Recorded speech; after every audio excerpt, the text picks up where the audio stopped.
ইডির পক্ষ থেকে সুপ্রিম কোর্টে যে তথ্য দেওয়া হয়েছে তা সঠিক নয়। ইডির পক্ষ থেকে বলা হয়, অর্পিতার বাড়ি থেকে যে অর্থ উদ্ধার হয়েছে তা পার্থ চট্টোপাধ্যায়, অর্পিতা মুখোপাধ্যায় এবং মানিক ভট্টাচার্যের।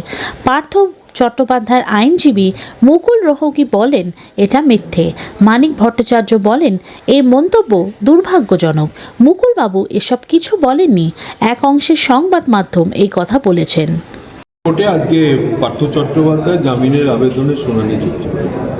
তো সেই সময় ইডির তরফ থেকে একটা অভিযোগ আনার চেষ্টা হচ্ছিল যে এই অর্থটা যেটা অর্পিতার কাছ থেকে উদ্ধার হয়েছে তার মধ্যে পার্থ চট্টোপাধ্যায়, অর্পিতা এবং মানিক ভট্টাচার্য এনরোল করেছে।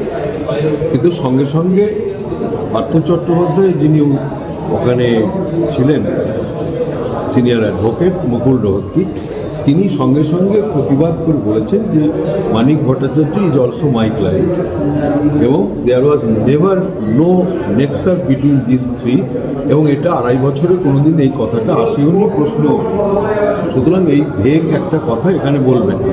But it is unfortunate that media বলছে that Mukul Rohatgi is the lawyer of Partho Chatterjee. He claimed that there is a nexus between Partho, Orpita and Manik. This is unfortunate. This is not the court proceedings.